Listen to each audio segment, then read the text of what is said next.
नमस्कार, आप देख रहे हैं पंजाब केसरी राजस्थान और आपके साथ हूं मैं सौरभ दुबे। बीएपी विधायक जयकृष्ण पटेल पर लगे भ्रष्टाचार के गंभीर आरोपों के बाद भारत आदिवासी पार्टी की सियासी जमीन को नुकसान हुआ है। पार्टी की साख, नेतृत्व और अस्तित्व तक सवालों के घेरे में है। क्या वाकई इस पूरे घटनाक्रम के पीछे कोई राजनीतिक षड्यंत्र है? इन तमाम पहलुओं को समझने के लिए हमारे साथ मौजूद है आदिवासी नेता मणिलाल गरासिया और भारत आदिवासी पार्टी के नेता कांति भाई आदिवासी। आप दोनों को पंजाब केसरी राजस्थान में बहुत बहुत स्वागत है। गरासिया जी, सीधा आपसे सवालों से शुरू करूंगा। बीएपी नेताओं से लंबा जुड़ाव आपका रहा है, क्या लगता है, क्या वाकई में जयकृष्ण पटेल ने 20 लाख रुपए की रिश्वत ली होगी? ऐसा है, मैं भारत आदिवासी पार्टी का फाउंडर मेंबर हूं और कांति भाई और मेरा दोनों का भारत आदिवासी पार्टी के रजिस्ट्रेशन में भारत आदिवासी पार्टी को खड़ा करने में बहुत बड़ा योगदान है। बागीदरा विधायक जयकृष्ण पटेल पर जो आरोप लगे हैं, उन आरोपों के प्रथम दृष्टया जो अखबारों के माध्यम से हमने सारे साक्ष्य देखे, सारे ऑडियो वीडियो, इसके बाद में जो विधायक और रिश्वत देने वाली जो पार्टी है, उनकी जो कॉल रिकॉर्डिंग है वो देखी। विधायक के पीए और विधायक के सहायक जो हैं, उनकी कॉल रिकॉर्डिंग, उनकी जो वीडियो रिकॉर्डिंग जो हमने देखी है, उसको देखते हुए ऐसा लगता है कि बागीदरा विधायक के ऊपर आरोप जो है वो पूर्णतया सही है। इसमें किसी भी प्रकार का कोई भी संदेह नहीं और इन आरोपों की वजह से बांसवाड़ा, डूंगरपुर ही नहीं, समूचे आदिवासी हलकों में भारत आदिवासी पार्टी की छवि को बहुत बड़ा नुकसान पहुंचा है। और बहुत बड़ा नुकसान इसलिए पहुंचा है क्योंकि भारत आदिवासी पार्टी अस्तित्व में आई ही थी आदिवासी समाज को ईमानदार और समाज के लिए समर्पित नेतृत्व देने की शपथ और प्रतिज्ञा के साथ भारत आदिवासी पार्टी आदिवासी हलकों में अस्तित्व में आई। आदिवासी समुदाय के लोग कांग्रेस और बीजेपी पर भरोसा नहीं कर पा रहे थे क्योंकि कांग्रेस और बीजेपी में भी भ्रष्टाचार था। ठीक है, लेकिन भारत आदिवासी पार्टी के नेताओं ने भीलों को, आदिवासियों को यकीन दिलाया कि हम ईमानदारी के साथ आदिवासियों के संवैधानिक अधिकारों की बात विधानसभा और लोकसभा में रखेंगे। कांति भाई आदिवासी भी हमारे साथ इस चर्चा में मौजूद है। आइए उनसे जानते हैं कि वो आपकी बात से कितने सहमत है। कांति भाई जी, कितने सहमत है आप गरासिया जी की बात से? सबसे पहले पंजाब केसरी चैनल राजस्थान को हमारी ओर से जोहार। नमस्कार जी। मैं मणिलाल जी गरासिया और मैं, हम दो कुछ नहीं। एक तंत्र है, एक सिस्टम है, उस सिस्टम के तहत किसी को भी कुछ भी किया जा सकता है। आजकल एआई का जमाना आ चुका है और एआई के जरिए आवाज, वीडियो सारे सेट किए जा सकते हैं। प्रथम दृष्टया में उन्होंने जो देखा, जो सुना है, उन्होंने अपनी आंखों से तो देखा है नहीं। उन्होंने जो देखा है वो सोशल मीडिया या प्रिंट मीडिया, फिर आपके जो भी न्यूज चैनल है उसके द्वारा दिखाया गया वीडियो जो उन्होंने देखे हैं। और हमारी टीम इन्वेस्टिगेशन के लिए पहुंची हुई है और वहां पर उन्होंने देखा, चारों तरफ घूम घूम कर पूरा प्री प्लान से सेटअप किया हुआ मामला है पूरा, एक जरा से भी कहीं चूक नहीं है। और इसमें मैं और मणिलाल गरासिया दोनों कोई फैसला करने वाले कोई महापंडित या महाज्ञानी नहीं है। जो देखा वही सत्य हो सकता है, जो देखा वो हो ही नहीं सकता, जो नहीं देखा वो भी हो सकता है। इसलिए जांच का विषय है कि पूर्णतः ये आरोप सही है नहीं है, वो तो कोर्ट और आपका सरकार के वो डिफेंड है। और सरकारी तंत्र हैं, वो कहीं न कहीं पूरी तरह से सरकार के अधीन रहते हैं, तो सरकार जो कहेगी वो वही करेंगे। और उसके लिए एक स्वतंत्र न्यायपालिका जो देश की है उसके ऊपर हमें विश्वास है, संविधान पर विश्वास है। संविधान के तहत निश्चित रूप से कोई न कोई फैसला पर भी आएगा। आऊंगा, लेकिन उससे पहले मैं समझना चाह रहा हूं तो, क्योंकि जो गरासिया है वो लगातार बीएपी पार्टी से जुड़ाव रखते हैं, तो ऐसे में वो ऐसी नकारात्मक चीजों के बारे में बात क्यों कर रहे हैं फिर, अगर ये सत्य नहीं है तो? नहीं, मणिलाल जी गरासिया नो डाउट भारत आदिवासी पार्टी के फाउंडर सदस्य हैं। बिल्कुल हमारे साथ में दिल्ली आए, उनका एक्सीडेंट हुआ और हमारे जगदीश भाई की डेथ हो गई। मैं आज इस हालत में हूँ। गरासिया जी के ये जब पीठ की यहाँ पसलियाँ टूटी, मोहन भाई के यहाँ टाके आए 32 टाके, तो हमने भी कुछ, हम भी तपे खपे हैं। और जो वो भले भारत आदिवासी पार्टी के प्रति नकारात्मक सोच रखते हो, लेकिन उनके दिलो दिमाग में आदिवासियों के प्रति एक भावना है कि आदिवासियों को सही न्याय मिले। तो हो सकता है कि भाई उनके दिलो दिमाग में किसी प्रकार की चोट लगी हो, तो उसके आधार पे वो बोल सकते हो, उनका वो निजी मामला है। लेकिन हम गरासिया अभी जी हाल के फिलहाल दिमागी में चोट की वजह से वो इस तरह के बयान दे रहे हैं, आपका नहीं कहने नहीं का नहीं मतलब ये नहीं, है? दिमागी चोट की वजह से नहीं कह रहा हूं मैं। जी उनके दिमाग में जो विचार आते हैं वो बोलते हैं। दिमागी चोट मृणाल जी गरासिया को नहीं लगी है। जी जी उनका दिमागी चोट नहीं लगी है, उनके दिमाग में जो विचार उत्पन्न आते हो वो बोल रहे हो। दिमागी चोट से वो सही है, मैं भी सही हूँ और हमारे मोहन भाई भी सही है। मात्र एक व्यक्ति दिमागी चोट के कारण हमारे जगदीश भाई पांडवर की डेथ हो गई। जी इसलिए मणिलाल गरासिया जी जो बोल रहे हैं उनका लुक आउट है, उनका सोचना नजरिया अलग है। मुझे 9 दिखाई देते तो गरासिया जी को 6 दिखाई देते हैं, तो 6 और 9 में बहुत फर्क होता है। ये 6 और 9 का फर्क एक काम करते हैं, गरासिया जी से समझते हैं। गरासिया जी, विधानसभा चुनाव से पहले जी आप सर। सब साथ थे, कांति भाई के साथ आप उठते बैठते थे, राजकुमार रोत के साथ आपका अच्छा जुड़ाव था, तो ऐसे में ऐसा क्या हो गया कि ये दूरियां आ गई? क्या ये व्यक्तिगत दूरियां है या कोई राजनीतिक षड्यंत्र का हिस्सा बन के रह गए आप लोग? नहीं, राजनीतिक षड्यंत्र नहीं, ये सैद्धांतिक दुनिया। हमने भारत आदिवासी पार्टी को खड़ा किया था आदिवासी क्षेत्र से भ्रष्टाचार को पूरी तरीके से खत्म कर देने के लिए, और हमने आदिवासी समाज को यकीन दिलाया कि हम आदिवासी समुदाय के लोग जो हैं वो आपका नेतृत्व करेंगे और हमारे लोग लोकसभा और विधानसभा में जाएंगे तो ईमानदारी से आदिवासियों के कल्याण की योजनाओं को लाने के लिए दोनों जगह अपनी बात रखेंगे। जी, तो गलती कहाँ हुई? लेकिन गलती वहां हुई कि हमारे विधायक और हमारे जो सांसद हैं वो विधानसभा और लोकसभा में क्वेश्चन पुटअप करते हैं और क्वेश्चन पुटअप करने के बाद में क्वेश्चन वापस ले लेते हैं और उनके ऊपर आरोप लगते हैं। वो रुपया लेते हुए दिखते हैं, उनके बैग में नोट मिलते हैं, नोटों की गतियां प्राप्त होती है। तो एक तरह से ये जीवित मक्खी नहीं निकली जा सकती है। हमने ईमानदार, कांति भाई बेशक बहुत ही अच्छे ईमानदार नेता है, हमारे मोहन भाई रोत जो पार्टी के अध्यक्ष है वो भी बहुत अच्छे ईमानदार नेता है, लेकिन इसमें जो राजनीतिक पद पे विधायक हैं, सांसद हैं और कुछ अन्य लोग ऐसे असामाजिक तत्व जो है वो भारत आदिवासी पार्टी में घुस गए हैं, जिन्होंने भारत आदिवासी पार्टी से ईमानदार और अच्छे लोगों को आउट किया और पार्टी को पूरी तरीके से हाईजैक करके अब केवल अपने स्वार्थ के लिए पार्टी का उपयोग कर रहे हैं। दर्शक जानना चाहते हैं उनका नाम क्या है, आप विस्तृत रूप से बता सकते हैं? किस असामाजिक तत्वों की आप बात कर रहे हैं? असामाजिक तत्व बहुत सारे हैं, मैं नाम उजागर नहीं करना चाहूंगा, लेकिन कुछ कर्मचारी लीडर भी हैं जो अपने आप को आदिवासी समाज का मसीहा मानते हैं, लेकिन ये आदिवासी समाज के लिए काम नहीं करके आज की तारीख में केवल और केवल अपने स्वार्थ की राजनीति कर रहे हैं। और उनका एक ही काम है कि बड़ी राजनीतिक पार्टियों के साथ समर्थन की बात को लेकर के और सौदेबाजी करना और सौदेबाजी करके साइलेंट हो जाना और आदिवासी समुदाय के हक अधिकारों के मुद्दों पर चुप हो जाना।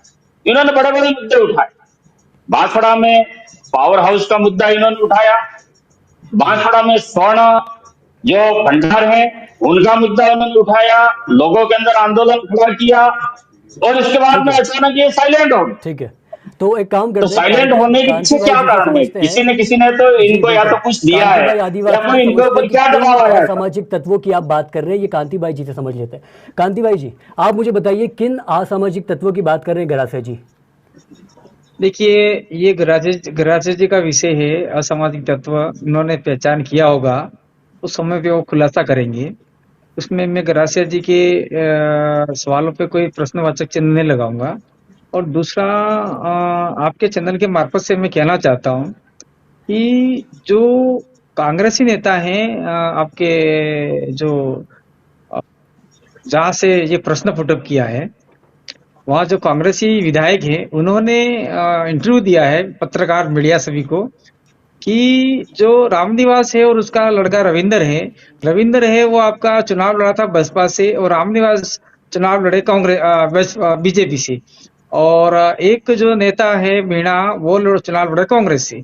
तो उन्होंने बकायदा सोशल मीडिया तो नहीं, आपके इलेक्ट्रॉनिक प्रिंट मीडिया चैनल के मार्फत से उन्होंने कहा है कि उसको फंसाने के लिए 1 करोड़ रुपया खर्च कर चुके हैं। जयकृष्ण पटेल को फंसाने के लिए पार्टी बीजेपी का है या चाहे रामनिवास का है, वो 1 करोड़ रुपया खर्च कर चुके हैं।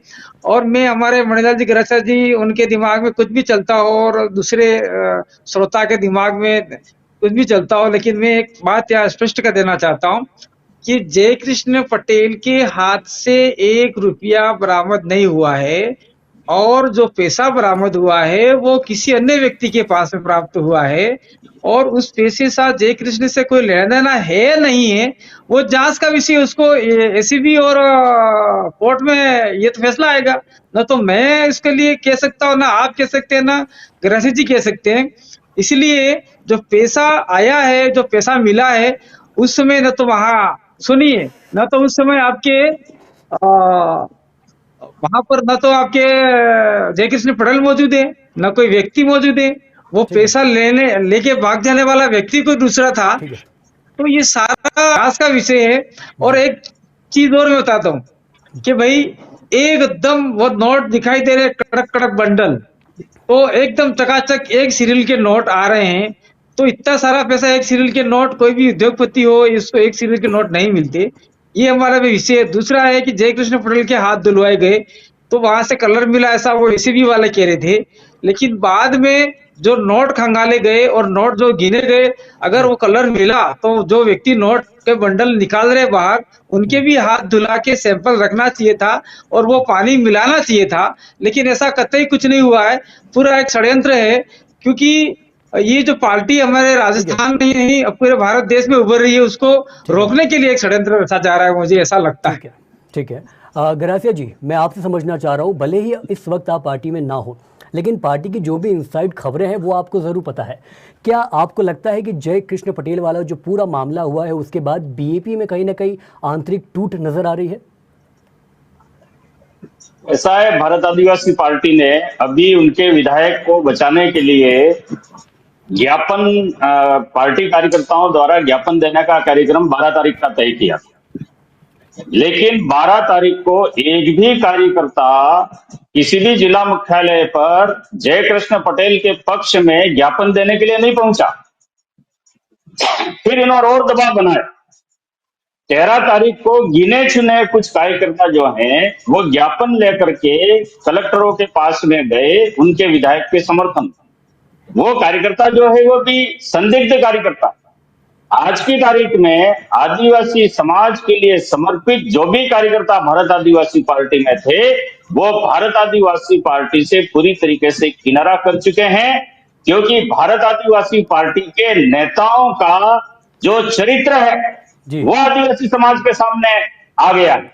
इस वजह से आदिवासी समाज का मोह भंग हो गया है। जी बिल्कुल। तो गरासिया 2018 में पहली बार 2 समझा जाए विधायक कि जो जीते। आपके पुराने मित्र हैं गरासिया जी, इसका मतलब ये समझा जाए जो आपके पुराने मित्र हैं, चाहे वो कांतिभाई आदिवासी हो, राजकुमार रोथ हो, अनुतोष रोथ हो, ये जो आपके पुराने मित्र हैं वो कहीं समाज के नाम पे राजनीति कर रहे हैं, आप ये कहना चाह रहे हैं?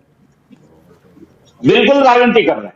मैं कह रहा हूं कि 2018 में जो 2 विधायक बने, उन दोनों विधायकों के पास में बड़ी मुश्किल से सेकंड हैंड मोटरसाइकिलें, 20 से 25 हजार रुपए की सेकंड हैंड मोटरसाइकिलें थी और एकदम टापरों से निकले थे। और आज उनके पास में डूंगरपुर में आलीशान मकान बन गए, उनके निवास पर आलीशान मकान बन गए, 2-2, 3-3 बंगले उनके आसपास में दूसरे और खड़े हो गए, इनके पास में जेसीबी आ गई, इनके पास में बड़ी बड़ी ट्रकें आ गई, जयपुर में इनके पास बंगले हो गए। ये मेरा तो सारा इंदिरा कहां से आवास आया? का मकान मिला है, वही है भाई। मेरा तो इंदिरा आवास का मकान मिला है। कांति भाई के नहीं है। कांति भाई हमारे ईमानदार साथी हैं, आज भी मैं कांति भाई का सम्मान करता हूं, मैं मोहन भाई का सम्मान करता हूं, लेकिन जो वोट लेकर के चुने गए नेता हैं वो आज की तारीख में केवल नोट गिन रहे हैं, और ऐसे नेताओं का बचाव नहीं किया जाना चाहिए। जितना मैं समझ पा रहा तो हूं भारत गरासिया जी, आदिवासी आप पार्टी के सीधा नेताओं राजकुमार से रोध पर आरोप लगा रहे हैं। अगर मैं गलत नहीं हूं तो आप राजकुमार रोध का जिक्र करना चाह रहे हैं। बिल्कुल उनकी भी जांच होनी चाहिए। आय से अधिक संपत्तियां अगर हैं तो उसका भी खुलासा होना चाहिए, चाहे राजकुमार जी हो, चाहे अन्य जो अभी विधायक बने वो हो। और एक मास्टर भंवरलाल परमार और हैं जो सामाजिक कार्यकर्ता हैं, लेकिन वो शुद्ध राजनीति कर रहे हैं। जयकृष्ण पटेल को टिकट देने का बागीदरा विधानसभा क्षेत्र के सारे ही कार्यकर्ताओं ने विरोध किया था। ये तो भारत आदिवासी पार्टी में थे ही नहीं, ये टीचर थे, और 6 महीने पहले थोड़ा सा सक्रिय हुए राजनीति में। इसके बाद में अचानक उनको टिकट दिया। टिकट इसलिए दिया क्योंकि वो राजकुमार जी के विधानसभा क्षेत्र में टीचर थे और दिन रात राजकुमार जी की चापलूसी में लगे थे। सारे कार्यकर्ता जानते थे कि ये टीचर सही व्यक्ति नहीं है, क्योंकि टीचर रहते हुए भी इन्होंने इंदिरा आवास लिया था। जो इंदिरा आवास जो है वो एक कर्मचारी नहीं ले सकता है, उसकी में भी जांच चल रही है। तो इनके विधायक बनने से पहले भी कई सारे इनके ऊपर आरोप हैं और ये विवादास्पद व्यक्तित्व रहा है। इस वजह से कार्यकर्ताओं ने उनको टिकट देने के लिए कहा था, लेकिन मास्टर भंवरलाल परमार और राजकुमार जी ने अपने इंटरेस्ट की वजह से इनको टिकट दिलाया, और विधायक बनने के 6 महीने के अंदर अंदर इन्होंने अपना रंग दिखा दिया और पार्टी की छवि धूमिल हुई। और सबसे बड़ा विश्वासघात इन लोगों ने आदिवासी समाज के साथ किया, क्योंकि आदिवासी समाज ने बागीदरा में बेईमानी और भ्रष्टाचार के आरोपी की वजह से ही पूर्व जो विधायक थे उनसे पहले उनको हटाया था। कहानी के तो दूसरे जयकृष्ण जी पटेल की जिम्मेदारी बनती थी दूसरे कि पहलू वो को कांति भाई आदिवासी ईमानदारी के साथ काम करते। जी कहानी के दूसरे जी। पहलू को कांति भाई आदिवासी जी से समझते हैं। आदिवासी जी, आपको क्या लगता है कि क्या आप सहमत हैं गरासिया जी की इस बात से? देखिए, मैं सहमत नहीं हूँ, क्योंकि मास्टर भंवरलाल परमार जी हैं, वो पार्टी के किसी भी नजरिए से दूर दूर तक उनसे पार्टी का कोई नाता संबंध नहीं है। वो एक टीचर हैं। पार्टी के जो फाउंडर सदस्य हैं और फाउंडर लोग हैं, उनका पूरा बायोडाटा मेरे पास है और पूरा दस्तावेज मेरे पास है, किसी के पास नहीं है। यहाँ तक कि इवन आपके राष्ट्रीय अध्यक्ष के पास भी नहीं है। और उसमें आपके जो भंवरलाल जी, उनका कोई लेना देना नहीं है। ठीक है, वो जैसे आरएसएस मास्टर भंवरलाल परमार कुछ संगठन होंगे तो उसमें उसके तर्ज पर कुछ साथ सहयोग देते होंगे, लेकिन जो जयकृष्ण पटेल का मामला है उसमें चयन करता थे वो सारे भागीदारा के लोग थे, वो डीसीसी के लोग थे। उन्होंने वह कायदा साइन करके और एक पूरा रिपोर्ट करके दिया है, और वो सारा राष्ट्रीय अध्यक्ष के पास है।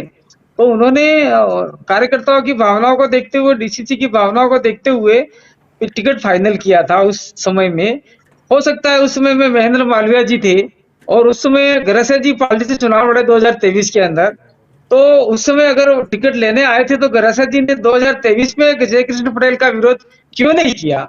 मैं तो गरासिया जी मेरे काबिल बड़े मेरे मित्र हैं, मेरे से उम्र में बहुत बड़े हैं, वो हिंदी के प्रोफेसर रह चुके हैं और वो एक आध्यात्मिक व्यक्ति हैं। तो उन्होंने एक सवाल खड़ा किया था कि आपके जो ज्ञापन देने के लिए 12 तारीख को नहीं आए, तो ये एक आध्यात्मिक व्यक्ति है, जैसे उनसे आध्यात्मिक बात कैसे छूट गई? आदिवासियों में बड़ी पूर्णिमा मानी जाती है, और हिंदी भाषा में कहे तो उसको बुद्ध पूर्णिमा मानी जाती है। उसको बुद्ध पूर्णिमा के दिन राजकीय अवकाश घोषित हुआ था, जिसकी वजह से हमने 12 तारीख का कैंसिल करके 13 तारीख को दिया। तो कार्यकर्ता 12-13 के वो असमझ में रह गए और जहां जो पहुंचे वो ज्ञापन देने गए। तो ये हमारे आध्यात्मिक व्यक्ति हैं ग्रसेस जी, तो 12 तारीख का वो बुद्ध पूर्णिमा का दिन कैसे भूल गए, मैं तो ये तो आइए उनसे समझ से परे हैं। गरासिया जी से समझ लेते हैं इस बात को। गरासिया जी, कुछ कहना चाहेंगे आप? ऐसा है सर, अब बहाने तो बहुत सारे ढूंढे जा सकते हैं। कांति भाई जो हैं वो उनकी पार्टी को बचाने की पुरजोर कोशिश कर रहे हैं, लेकिन मेरा ये मानना है कि पार्टी एक्सपोज हो चुकी है और मेरे जैसे कई सारे ईमानदार लोग हैं, उन्होंने ठीक है पार्टी को छोड़ दिया है जी। और अब इस पार्टी का कोई भविष्य इस आदिवासी क्षेत्र में नहीं। जी, एक काम करते हैं, और लोग वापस राष्ट्रीय अपन पार्टियों के साथ चर्चा वापस के जुड़ रहे हैं। मूल मुद्दे पे आते हैं, चर्चा के मूल मुद्दे पे आते हैं, जो कि है जयकृष्ण पटेल। कांति भाई जी, मैं आपसे समझना चाह रहा हूं कि लगातार जब से जयकृष्ण पटेल का मामला सामने आया है, बीएपी लगातार ये आरोप लगा रही है कि ये षड्यंत्र है, ये षड्यंत्र रचा गया है बीएपी के खिलाफ। कांति भाई आदिवासी लगातार ये आरोप लगा रहे हैं कि किस तरीके से जयकृष्ण पटेल को फंसाया गया है। मैं आपसे ये समझना चाह रहा हूँ कि षड्यंत्र किसने किया और आखिर इसके पीछे है कौन? देखिए भाई साहब, ये भी खुल के निकल के आ जाएगा और षड्यंत्र किसने किया किसने नहीं किया। और दूसरा ये कि हमारे काबिल दोस्त में हमारे बड़े साथी उम्र में दराज बड़े हैं, उन्होंने एक बात कही गृह जी ने कि आदिवासी क्षेत्र में बाप का अस्तित्व खत्म सा हो गया है। हम ये कहना चाहते हैं कि बाप ही जो अभी एक नई नवेली पार्टी है, उन्होंने अपने दम पर 4 सीटें अभी जीत के दिखाई है, एक लोकसभा भेजी है मध्य प्रदेश में है। और बाप ने कोई इतना बड़ा कांड नहीं किया है। ये जो सिर्फ एक जांच का विषय चल रहा है, जिसमें जांच में जो भी आएगा रिजल्ट, उसके लिए हम लोग उसका सम्मान करेंगे और कोर्ट जो सजा देगी उसका भी सम्मान करेंगे। लेकिन बाप के अलावा जो पार्टियां बनी है देश भर में, 1952 से प्रथम चुनाव हुए, उस चुनाव के बाद में कांग्रेस और बीजेपी में हजारों करोड़ लाखों करोड़ रुपयों का गबन हुआ। और आज की तारीख में इनके स्वयं बांसवाड़ा के कुछ व्यक्ति हैं जिनके ऊपर 2200 करोड़, मतलब 2-2 हजार करोड़, 4-4 हजार करोड़ के नुकसान, मतलब घपले का मामला आ रहा है। मैं नाम नहीं लेना चाह रहा हूँ किसी का। और ऐसे लोग हैं जिनके ऊपर नैतिकता का भी पतन का मामला है। मतलब अरबों करोड़ रुपये खत्म किए बिना, खर्च किए बिना लैप्स हो गया। अभी हमारा आदिवासी क्षेत्र का देख लो, अगली बार 1500 करोड़ रुपया आदिवासी के लिए खर्च करना था, बीजेपी ने 1 रुपया भी खर्च नहीं किया, सारा सारा लैप्स कर दिया। वो पैसा कहाँ गया? या मात्र एक षड्यंत्र तक 20 लाख रुपए का जो भ्रम फैलाया जा रहा है, उसी को लेकर बार बार कुत्ता पागल है, कुत्ता पागल है, कुत्ता पागल है। तो गलियों में कुत्ता व्यवस्थित है, लेकिन बार बार उसको कहेंगे कि कुत्ता पागल है तो हर कोई भी उसको पत्थर मार सकता है, कुत्ते को मार सकता है। इसलिए यही बात यहाँ बार बार बीजेपी पे की जा रही है। 20 लाख 20 लाख 20 लाख 20 लाख, मैं तो कह रहा हूँ 20 करोड़ 20 लाख 20 लाख 20 करोड़ 20,000 करोड़ ये रुपये गबन हुए, उसका कोई सवाल क्यों नहीं उठाता? मैं आपके प्रिंट मीडिया जो भी कहते हैं मैं कहना चाहता हूं कि बांसवाड़ा में नहरों के नाम से करोड़ों रुपया का घोटाला हुआ, रोडों का घोटाला हुआ, इवन का यहाँ तो आदिवासी का खाना खा गए लोग बाग, आदिवासी का पैसा खा गए, चाहे पहली वाली सरकार रही हो चाहे अब वाली सरकार रही हो। तो जो आदिवासियों को पैसा खा गए वो तो दिख नहीं रहा है। और जो जयकृष्ण पटेल ने सवाल भी किया हो या न किया हो, अगर वो कह रहे हैं कि सवाल करने के पैसे लेते हैं, वो सवाल विधानसभा के सदन में आज तक मौजूद है, उसको कोई हटा नहीं सकता। जो सवाल वहां रजिस्टर्ड हो गया उसको माइकल लाल यानी आपका मुख्य न्यायाधीश भी नहीं हटा सकता, आपका विधानसभा अध्यक्ष की तो बात छोड़ दीजिए। इसलिए मैं कहना चाहता हूं, जो सवाल आपने लगा दिया वो सवाल कोई नहीं हटा सकता। ये तो एक षड्यंत्र है, प्रोपेगेंडा है। आदिवासी इलाके में आदिवासी पार्टी को कैसे खत्म किया जाए। हाल फिलहाल में ही मैं गरासिया साहब को भी कहना चाहता हूं कि अभी हाल फिलहाल में बीजेपी ने काफी डूंगरी मुकदमे ऑफिस खोलकर आदिवासी युवाओं को धरपकड़ करने का कोशिश किया है और कर रही है। इसमें आप भी हो, मैं भी हूँ, हमको भी ये लोग पकड़ेंगे, दूसरे में आपका क्या ओपिनियन रहेगा ये बताइए आप। तो मैं गरासिया जी को कोई प्रश्नवाचक चिन्ह नहीं लगा रहा हूँ, लेकिन आदिवासी पूरे देश में हताश से परेशान है और आदिवासी को एक आशा की किरण नजर आई है कि ये पार्टी हमारा कुछ कर सकती है, कुछ भला कर सकती है। विधानसभा लोकसभा में कुछ प्रश्न फुटअप करके आदिवासियों के जो हितार्थ मुद्दे, 5वीं अनुसूची के मुद्दे, उसको कहीं न कहीं बात जनता के बीच में लाए जा रहे हैं। इसलिए पार्टी का कोई मनोबल नहीं टूटा है, हमारा मनोबल तेज गति से बढ़ रहा है और हम पार्टी के लिए तन मन धन से लगे हुए हैं। हमारे पास धन नहीं है, लेकिन मणिलाल जी गरासिया जैसे जो लोग हैं, सुनिए गरासिया जैसे लोग हैं हमारे प्रोफेसर जैसे, उनसे हम लोग भी सहयोग ले सकते हैं पैसों के मामले में। ये बात मैं कहना चाहता हूँ। बिल्कुल बिल्कुल। गरासे जी, जो कांति भाई जी ने जितने भी बयान दिए उसमें एक सवाल जो मेरे जहन में निकल कर आया वो ये है कि उन्होंने बीएपी को नई पार्टी के तौर पे पेश किया है अभी अभी। लेकिन मैं आपसे ये जानना चाह रहा हूँ कि जब बीटीपी थी, जब बीएपी थी, तब भी आपका कहीं ना कहीं समर्थन इन तमाम नेताओं के साथ मौजूद था। अब जब इस तरह की स्थिति सामने आ गई है, खास तौर पे जयकृष्ण पटेल के बाद, तो आपको क्या लगता है कि अगर बीएपी में टूट होती है तो जैसे बीटीपी थी फिर बीएपी बनी, तो क्या नई पार्टी भी बन सकती है? गरासे जी। ऐसा है कि आदिवासी समाज बड़ी मुश्किल से किसी के ऊपर भरोसा करता है। बीटीपी लाए, बीटीपी पे भरोसा किया और फिर बाप को सपोर्ट किया। लेकिन बीएपी का जो भ्रष्ट चेहरा सामने आया है, इससे आदिवासी समुदाय बहुत जल्द अब किसी भी नई पार्टी को स्वीकार नहीं कर पाएगा। आदिवासी समुदाय की मानसिकता अब यह बनती जा रही है कि राष्ट्रीय पार्टियों के साथ में रहा जाए और जातिवाद के खिलाफ सभी समुदायों को साथ में लेकर के चलने की भावना रखी जाए। इसलिए अब यहाँ आदिवासी क्षेत्र में जितने भी बुद्धिजीवी लोग हैं वो सब अब जातिवादी पार्टियों के खिलाफ, और धीरे धीरे राष्ट्रवाद, मानवतावाद और सभी जातियों को साथ में लेकर के चलने की भावना रखने की मानसिकता जो है वो आदिवासी समुदायों में विकसित होती जा रही है। और इसका नुकसान जो है वो निश्चित रूप से आने वाले समय में भारत आदिवासी पार्टी को होगा।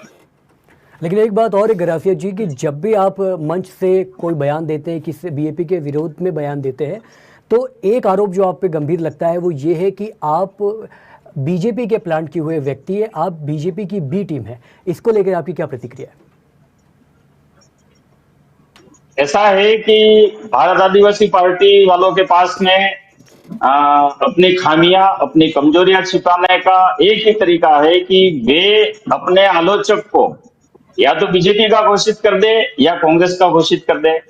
अगर मैं बीजेपी का होता तो मैं बीजेपी ज्वाइन कर लेता, बीजेपी का पट्टा गले में डाल लेता, कांग्रेस ज्वाइन कर लेता, कांग्रेस का पट्टा गले में डाल लेता। मैं मूलतः सामाजिक व्यक्ति हूं, आदिवासी समाज के लिए काम कर रहा हूं और आदिवासी समाज और सर्व समाजों के बीच में समन्वय बिठा करके और आदिवासी समाज से जातिवाद को खत्म करने के लिए मैं प्रयासरत हूं और मैं पूरी तरीके से नॉन पॉलिटिकली कार्य कर रहा हूं जी। मेरी कोई पॉलिटिकल पार्टी नहीं है।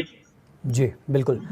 कांति जी, वापस मैं आपके पास आ रहा हूँ। इंटरव्यू का समय लगभग समाप्त हो चुका है, इसलिए 30 सेकंड, महज 30 सेकंड में मैं आपसे समझना चाह रहा हूँ। 30 सेकंड नहीं, मैं थोड़ी बात बताना चाहूंगा। मैं, हमारे जो वरिष्ठ साथी हैं, हमारे मित्र हैं मृणाल गरासिया जी, वो पूरे बीएपी को टारगेट कर रहे हैं। तो पूरे बीएपी से टारगेट करने का मतलब मैं समझा नहीं। इनको किसी व्यक्ति विशेष से कोई जाति दुश्मनी है या व्यक्ति विशेष से कोई अलगाव है या फिर उनसे कोई गिरा शिकवा है तो उसको टारगेट कर सकते हैं, या हाल फिलहाल में जांच का विषय में जयकृष्ण पटेल हैं तो पटेल के ऊपर कर सकते हैं। लेकिन पूरी बीएपी भ्रष्ट बता रहे हैं, ये मेरे दिमाग से सही नहीं बैठ रहा है। और दूसरा ये बात है कि पूरे इलाके में अभी बीएपी जिस प्रकार से अपने पैर पसार रही है, अपना जनाधार बढ़ा रही है, उसको देखते हुए विभिन्न राजनीतिक पार्टियां अचंभित हो चुकी है। और आने वाले समय में बिना बीएपी के राजस्थान में सरकार बनना असंभव है और गुजरात में बनना असंभव है, मध्य प्रदेश में बनना असंभव है। और मेरे मणिलाल जी गरासिया कह रहे हैं कि नॉन पॉलिटिकल काम कर रहे हैं, तो वो निश्चित रूप से नॉन पॉलिटिकल काम कर रहे हैं। तो जिस प्रकार से वो बीएपी को भ्रष्ट बता रहे हैं, ठीक उसी प्रकार से बीजेपी को भ्रष्ट क्यों नहीं बता रहे हैं। 1500 करोड़ रुपया आदिवासी पे खर्च करना था टीएससी का, 1 रुपया खर्च नहीं हुआ। कांग्रेस को भ्रष्ट क्यों नहीं बता रहे हैं। कांग्रेस के जो भी आज की तारीख में देख लिया जाए तो कांग्रेस और बीजेपी दोनों मिलकर आपके डूंगरपुर में जिला प्रमुख अभी भी जिंदा है। और आपको मैं बता दूं, बांसवाड़ा के अंदर हमारे महेंद्र जी सिंह मालविया 2 बार कैबिनेट मिनिस्टर थे, 1 बार सांसद थे। उनकी घरवाली जो मिसेज है हमारी जिला प्रमुख है, वो कांग्रेस से है, लेकिन वो कांग्रेस से इस्तीफा भी नहीं दिया है। वो भी कमल कांग्रेस में बनी हुई है। हमारे डूंगरपुर भी कमल कांग्रेस के बने हुए हैं। और अभी देख लीजिए आपका कुछ प्रधान भी उन्होंने कमल कांग्रेस के मिक्स खिचड़ी से बन गए। तो क्या उनके ऊपर सवाल नहीं करके मात्र बीएपी बाप पार्टी के ऊपर, भारत आदिवासी पार्टी के ऊपर भी बार बार आक्षेप लगाना मेरे मित्र को भी सोचना पड़ेगा। अगर कोई बात है तो मैं उनको कितनी बार कॉल कर रहा हूँ, वो मेरा कॉल का जवाब तो दें या मुझसे गरासिया चर्चा जी करें। मैं क्यों तो नहीं हर बार उठाते, उनके फोन घर क्यों नहीं जाने के लिए उठाते आप? तैयार हूँ। गरासिया जी फोन क्यों नहीं उठाते? फोन उठा के सारी मैं इनके घर क्यूरियोसिटी दूर जाने के कर लिए लीजिए। तैयार हूँ। मैं 4 बार गया उनके घर, 5 बार गया हूँ, वो मिलते ही नहीं है, चले जाते हैं। उनकी मिसेज कहीं बच्चे पढ़ाई कर रहे हैं तो वहां चले जाते हैं। लेकिन अभी गेहूं कटाई थी और वहां पे भी मैं गया, लेकिन वो मिले ही नहीं, घर पे ताला ही लगा मिलता है। और काफी मैं बार गहरी बार फोन नाराजगी करता हूँ, दिखती है फोन गरासिया जी। मेरा फोन भी काफी शायद गहरे रूप उन्होंने से ब्लैक नाराज लिस्ट है में आप। डाल जी दिया, ऐसा जी। लगता है मुझे तो। क्यों क्यों जवाब क्यों नहीं दे रहे आप? नहीं नहीं, मैं कांति भाई से नाराज नहीं हूँ, लेकिन मैं मूलतः अति जातिवाद के विरुद्ध हूँ। मैं अति आप जातिवाद आदिवासी क्षेत्र में नहीं चाहता हूँ। मैं समन्वयवादी विचारधारा को फॉलो करता हूँ। और भारत आदिवासी पार्टी क्योंकि पूरी तरीके से जातिवाद को ही फॉलो कर रही है, केवल आदिवासी, केवल भील को केंद्र में रख करके चल रही है, और यहाँ पर जातिवाद को बढ़ावा दे करके और अन्य जातियों के बीच ये जहर घोलने का काम कर रहे हैं। इस वजह से मुझे इनका मार्ग जो है वो अच्छा नहीं लगा। मैंने अपना मार्ग अलग कर दिया और मैं इनके देखिए साथ दुबे अब वापस नहीं दुबे जा जी, सकता। ग्रासिया जी देखिए, ये सवाल प्रश्नवाचक सारे लोग लगा रहे थे। हमने आपके दिग्विजय सिंह चुंडावत को पार्टी में लिया तो कांग्रेस बीजेपी ने सवाल खड़ा कर दिया। हमने मुस्लिम कम्युनिटी को पार्टी में लिया, वोट लाकर सवाल खड़ा कर दिया। पाटीदार को लिया, सवाल खड़ा कर दिया। कलाल को लिया, सवाल खड़ा कर दिया। और हम लोग ब्राह्मण उन सबको लेना चाहते हैं, लेकिन वो लोग आना ही नहीं चाहते। दूसरा हम लोग कहना चाहते हैं कि देश में कौन से लोग जातिवाद नहीं फैलाते। जैसे आप बीजेपी देख लीजिए, उसमें टॉप के लीडर सारे ब्राह्मण के लोग हैं और उनको आरएसएस चलाता है, तो एक नस्लवाद को दर्शाता है। कांग्रेस के अंदर भी सारे ब्राह्मणवाद के लोग चलाते हैं, लेकिन कहीं न कहीं ये जातिवाद तो सारी पार्टियों में है। और आदिवासी क्षेत्र में अगर आदिवासी के नाम से पार्टी बनती है तो ये जातिवाद नहीं है, या पूरे आदिवासी समुदाय और ठीक है, आदिवासी क्षेत्र को प्रतिनिधित्व करती है। ठीक उसमें है। चाहे हिंदू, मुस्लिम, सिख, ईसाई, जैन, बुद्धिस्ट और आदिवासी स्वयं क्यों नहीं आ गया, सबको साथ में लेकर का काम हम लोग साथ में लेकर कर रहे हैं। और आने वाले ठीक है, समय में भी हम सबको साथ में लेकर चलेंगे। ठीक है। किसी भी व्यक्ति को जी हम जी, लोग दरकिनार नहीं करेंगे। ये हम लोग बिल्कुल आपके बिल्कुल। चैनल के मार्फत से कहना चाहते हैं। गरासिया जी, इस पूरे मुद्दे पे, इस पूरे घटनाक्रम जी पे आप अपनी बात 30 सेकंड में रख सकते हैं। उसके बाद हम कांति जी का लास्ट स्टेटमेंट देखेंगे और इस पूरे इंटरव्यू की समाप्ति करेंगे। महज 30 सेकंड में आप अपनी बात रखिए कि क्या राय है आपकी? ऐसा है कि भारत आदिवासी पार्टी ईमानदारी के साथ आदिवासियों के मुद्दे, आदिवासियों के जल, जंगल, जमीन, 5वीं अनुसूची और आदिवासियों के संवैधानिक अधिकारों को दिलवाने के मुद्दे पर कैंपेनिंग करके और ये चुनाव जीते। लेकिन चुनाव जीतने के बाद में इन्होंने मुद्दे उठाए, बंद कर दिए। विधानसभा में क्वेश्चन पुटअप किए, क्वेश्चन वापस ले लिए। लोकसभा में क्वेश्चन पुटअप किए, क्वेश्चन वापस ले लिए। तो कहीं न कहीं इनकी ईमानदारी के ऊपर प्रश्न चिन्ह लगा है। और दूसरी एक चीज और, इस आदिवासी क्षेत्र में आदिवासी धर्मगुरु रहा है, आदिवासी शुरू से सनातनी रहा है, लेकिन भारत आदिवासी पार्टी ने केवल एक हिंदू धर्म को टारगेट कर रखा है। हिंदू धर्म के प्रति नफरत फैला करके इन्होंने आदिवासी बच्चों को संस्कार रहित कर दिया। आज आदिवासी क्षेत्र में चरित्रहीनता बहुत अधिक पनप चुकी है, पत्थरबाज बहुत ज्यादा पनप रहे हैं, ठीक है, चोरियां डकैतियां बहुत अधिक हो रही है। ठीक है, तो कहीं न कहीं आदिवासी को धर्म से दूर ठीक है, करके आदिवासी को संस्कार रहित किया। ठीक इस है, वजह से इस समाज में कई सारी विकृतियां पैदा हुई है और ठीक है। उन विकृतियों की वजह से आदिवासी समाज को बहुत बड़ा जी हुआ है। और जी, हम ये चाहते हैं कि आदिवासी समाज का जो युवा है उसका भविष्य उज्जवल हो, युवा पढ़े लिखे, संस्कारित ठीक हो, है, संस्कारशील ठीक है। हो और कांति जी, राष्ट्रीय जी जी, राष्ट्र की मुख्य विचारधारा के साथ में बिल्कुल जुड़े। हम ये चाहते बिल्कुल। कांति जी, अपनी बात आप रख सकते हैं कम समय में थोड़ा सा। देखिए, कम समय में बात रखना चाह रहा हूँ कि भारत आदिवासी पार्टी एकदम 5वीं अनुसूची जल जंगल जमीन और इस क्षेत्र की भौगोलिक परिस्थितियां, पर्यावरण को बचाने के लिए काम कर रही है, मानव समुदाय के कल्याण हितार्थ के लिए काम कर रही है। और मणिलाल जी गिरासिया जी ने अभी हिंदू धर्म की बात की, सनातन धर्म की बात की, तो कौन से वेद उपनिषेध में या धार्मिक शास्त्रों में हिंदू धर्म या सनातन धर्म का उल्लेख किया गया है? उनमें सिर्फ मात्र ब्राह्मण, क्षत्रिय, शूद्र और वैश्य शूद्र 4 वर्णों का प्रयोग किया गया है। किसी भी धर्म का कोई किसी शब्द का कहीं प्रयोग किया नहीं गया है। और दूसरा क्या है कि हम लोग जहां जहां हमने चिंतन शिविर लगाया, जहां जहां हमने आदिवासी परिवार के नाम से काम किया, सामाजिक स्तर पे काम किया, वहां पर चोरियां, डकैतियां, लूट मार और सारे गंदे काम खत्म हो चुके हैं। आजकल वहां पुलिस केस भी नहीं बनते। और जिस इलाके में राजनीतिक पार्टियां हमको नहीं काम करने दिया, वहीं सारे काम वहीं हो रहे हैं, उल्टे सीधे काम। इसलिए हम लोग जो काम कर रहे हैं सभी मानव समुदाय के कल्याण हितार्थ के लिए काम कर रहे हैं। आपने हमारी बात को सुना, जनता तक पहुंचाया, इसलिए आपका बहुत बहुत धन्यवाद, आभार, जोहार। और मंडलाल जी आध्यात्मिक व्यक्ति को हमारी ओर से जय गुरु महाराज। जी जी जय गुरु महाराज। तो कांति भाई आदिवासी जी, मणिलाल गिरासिया जी, आप दोनों हमारे साथ जुड़े, पंजाब केसरी राजस्थान में पूरे मुद्दे को लेकर विस्तृत चर्चा की। हालांकि कई राजनीतिक पहलुओं का भी उजागर हुआ और कई सारे मानसिक जो विवाद है वो भी सामने उत्पन्न होकर आए, लेकिन हमारी जो राय है वो सिर्फ इतनी है कि आप दोनों ही एक राजनेता हैं और आदिवासी समुदाय से आते हैं, तो राजनीति को अलग रखकर अगर आप आदिवासी समुदाय के लिए बात करें, उनके मुद्दे उजागर करें, तो समाज के लिए काफ़ी ज़्यादा बेहतर होगा, हमारे लिए काफ़ी ज़्यादा बेहतर होगा। ऐसे ही प्रदेश से जुड़ी तमाम बड़ी खबरों के लिए देखते रहिए पंजाब केसरी राजस्थान। नमस्कार।